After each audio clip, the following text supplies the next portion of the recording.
మనం పాత్రికేయ సమావేశాన్ని ఈరోజు నెల్లూరు జిల్లా జనసేన పార్టీ ఆధ్వర్యంలో నెల్లూరు నగర జనసేన పార్టీ కార్యాలయంలో ఈరోజు మా వీర మహిళలు, అదేవిధంగా జన సైనికులు, అదేవిధంగా నగర నాయకులు, జిల్లా నాయకులు అందరితో కలిసి ఈరోజు ఈ సమావేశం ఈరోజు ఇక్కడ నిర్వహించుకునేదానికి ముఖ్య కారణం ఏంటంటే ఆంధ్ర రాష్ట్రంలోనే కాదు, భారతదేశంలోనే కాదు, ఈ ప్రపంచంలో కలియుగ ప్రత్యక్ష దైవమైన శ్రీ వెంకటేశ్వర స్వామి మన రాష్ట్రంలో ఉండడం నిజంగా మన తెలుగు ప్రజలు కానీ, అదేవిధంగా భారతదేశంలో ఉండడం భారతీయులందరూ చేసుకున్న ఒక గొప్ప అదృష్టంగా, అందులోనూ నెల్లూరు జిల్లాకి దగ్గరగా మన తిరుపతిలో ఉండడం నిజంగా ఆంధ్రప్రదేశ్ రాష్ట్ర ప్రజలందరూ చేసుకున్న ఒక అదృష్టంగా ప్రజలందరూ భావిస్తూ ఉంటారు. ముఖ్యంగా హిందువులైతే ఇంకా చాలా పరమ పవిత్రంగా తిరుమల తిరుపతి వెంకటేశ్వర స్వామి పాదాల చెంత ఉన్నందుకు ఎంతో ఆనందంతో పులకించిపోతుంటారు. అటువంటి వెంకటేశ్వర స్వామి ఏ విధంగా అయితే వెంకటేశ్వర స్వామిని మనం దైవంగా పూజిస్తామో అంతకన్నా ఎంతో పవిత్రంగా ఒక తిరుమలకు వెళ్ళి ఒక భక్తుడు ఒక లడ్డు తీసుకొచ్చి చేతిలో పెడితే సాక్షాత్తు తిరుమల వెంకటేశ్వర స్వామిని మనం దర్శనం చేసుకున్నంత ఇదిగా మనం కళ్ళకి అద్దుకొని మరీ నోట్లో వేసుకుంటాం. అటువంటి లడ్డూలోనే తీవ్ర కల్తీ జరిగింది.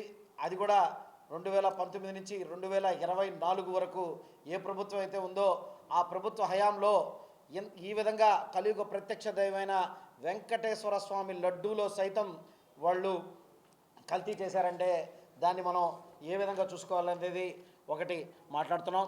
అదేవిధంగా ఈరోజు మనం చూసుకున్నట్లయితే తిరుమల లడ్డూ ప్రసాదం కోసం వైసీపీ హయాంలో నెయ్యి సరఫరా కాంట్రాక్ట్లో తీవ్ర అవినీతి అధర్మాలు చోటు చేసుకున్నాయి అని చెప్తున్నారు.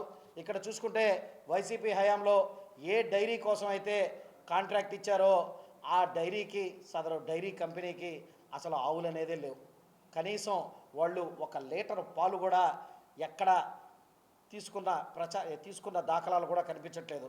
కనీసం వాళ్ళకి ఆవులు లేకుండా, కనీసం పాలు 1 లీటర్ కూడా సేకరించకుండా ఏ విధంగా నెయ్యిని తీసుకొచ్చారు, ఏ విధంగా పాలలోంచి ఆ నెయ్యిని తీసుకొచ్చారు అనేది మనకి అర్థం కాని ఓ ప్రశ్నగా మిగిలింది. దాన్ని పవన్ కళ్యాణ్ గారు ప్రశ్నించి దాని మీద సిబిఐ ఎంక్వైరీ ఏమని తర్వాత ఇవన్నీ చోటు చేసుకుంటే దానికి వైసీపీ వారు అసలుకి నెయ్యిలో కల్తీయే జరగలేదని చెప్పడం నిజంగా చాలా విడ్డూరంగా ఉంది. ఎందుకంటే బహుశా వాళ్ళు చెప్పింది కూడా నిజమేమో. ఎందుకంటే నెయ్యిలో కల్తీ జరగలేదు, నిజంగానే జరగలేదు. ఎందుకంటే అక్కడ అసలు నెయ్యే లేదు. వాళ్ళు అసలుకి నెయ్యినే వినియోగించిన పాపాన పోలేదు. అక్కడ వాళ్ళు చేసింది ఏంటంటే ఒక సింథటిక్ నెయ్యి వాళ్ళు ఏదైతే ప్రభుత్వం ఒక 2 సంస్థలకు అప్పచెప్పింది, ఆ 2 సంస్థలు తేల్చింది ఏంటంటే ఈ నెయ్యిలో వాళ్ళు ఉపయోగించింది monoglycerides, lactic acid, beta carotene, acetic acid, palm క్లెరిన్ అనే లాంటివి వాడి అసలుకి నెయ్యి లాంటి ఒక పదార్థాన్ని తయారు చేసి ఆ పదార్థాన్ని తిరుమల శ్రీవారి పరమ పావనమైన లడ్డూలో వినియోగించడాన్ని ఈరోజు మనం చూసుకున్నట్లయితే మా ప్రజల మనోభావాల్ని కానీ, హైందవ ధర్మాన్ని కానీ ఏ విధంగా వైఎస్ఆర్సీపీ పార్టీ అనేది కించపరిచిందనేది మనకి స్పష్టంగా అర్థమవుతుంది. అదేవిధంగా ఇప్పుడు వాళ్ళు తేల్చుకుంటున్నారు వైఎస్ఆర్సీపీలో సకల శాఖ మంత్రిగా అన్నీ తానై జగన్మోహన్ రెడ్డి ఎక్కడైతే తాడేపల్లి ప్యాలెస్లో కూర్చుంటున్నాడో ఈరోజు అన్నీ తానే వ్యవహరించిన సకల శాఖ మంత్రి అయిన సజ్జల రామకృష్ణారెడ్డి గారు అంటున్నారు కల్తీ జరిగిన ప్రాంతం ఏది ఉంటుందయ్యా, కల్తీ జరిగిన ఇదే ఉంటుందయ్యా అని. కల్తీ మా మనోభావాలతో జరిగింది, హైందవ ధర్మం మీద జరిగింది, మా హిందువుల విశ్వాసం మీద జరిగింది. దయచేసి మరొక్కసారి అటువంటి మాటలు మాట్లాడే ముందర మీరు ఏ మాటలు మీరు మాట్లాడుతున్నారు, హిందువుల్ని ఏ విధంగా మీరు కించపరుస్తున్నారు, దైవాన్ని ఏ విధంగా మీరు దూషిస్తున్నారో ఒక్కసారి బుద్ధి తెచ్చుకొని మాట్లాడమని వైసీపీ నాయకులకి మా జనసేన పార్టీ తరఫున ఒకసారి కోరుకుంటున్నాం. అదేవిధంగా ఇంక మళ్ళీ మనం చూసుకున్నట్లయితే పవన్ కళ్యాణ్ గారు 2024లో ఏదైతే మన కూటమి ప్రభుత్వం అధికారంలోకి వచ్చిన తర్వాత ప్రాయశ్చిత్త దీక్ష చేపట్టారు. ఆ ప్రాయశ్చిత్త దీక్ష దేనికి చేపట్టారంటే పరమ పావనమైన తిరుమల లడ్డూలో కల్తీ జరిగింది. అటువంటి లడ్డూలో కల్తీ జరిగితే నేను ఈ రాష్ట్రంలో ఉండి, ఈ రాష్ట్రంలో ఒక రాజకీయ పార్టీ నాయకుడిగా ఉండి మా హయాంలో కల్తీ జరిగిందనే ఒక చిన్న గిల్ట్తో ఆయన పరమ పవిత్రంగా ప్రాయశ్చిత్త దీక్ష చేస్తే ఆ దీక్షను కూడా ఈరోజు ఎక్కిరించే ఇదిలో మీరున్నారు, మీరు తిరుగుతున్నారంటే వైఎస్ఆర్సీపీ వాళ్ళు ఏ విధమైన నీచాలకి పొడుగలుపుతున్నారో ఒకసారి స్పష్టంగా అర్థం చేసుకోవాలని కూడా కోరుతున్నాను. అదేవిధంగా మనం ఇంకా చూసుకున్నట్లయితే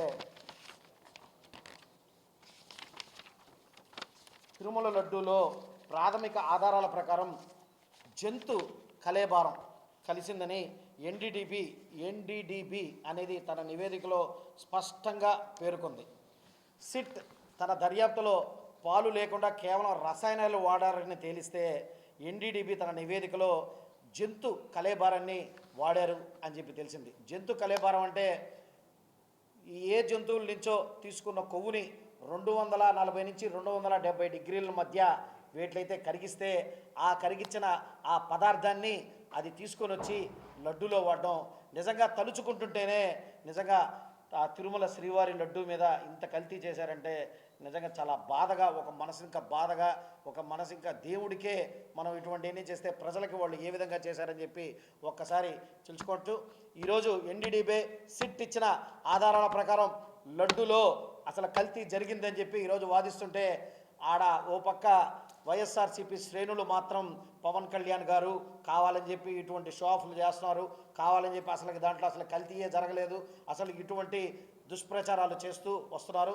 దయచేసి మరొక్కసారి వ్యాఖ్యానిస్తున్నాం, మీరు చేసింది తప్పు. ఆ తప్పుని తీసుకొని వస్తున్నప్పుడు ఈరోజు కనీసం తప్పునైనా ఒప్పుకొని మొదటికి రావాలని చెప్పి మేము కోరుకుంటున్నాం.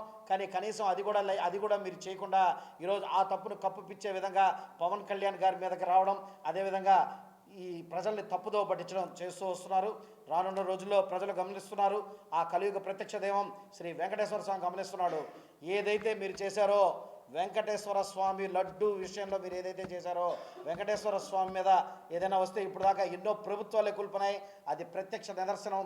ఆల్రెడీ తమకు తెలుసు, మేము అది మాట్లాడి మా హుందాతనాన్ని మేము కోల్పోం.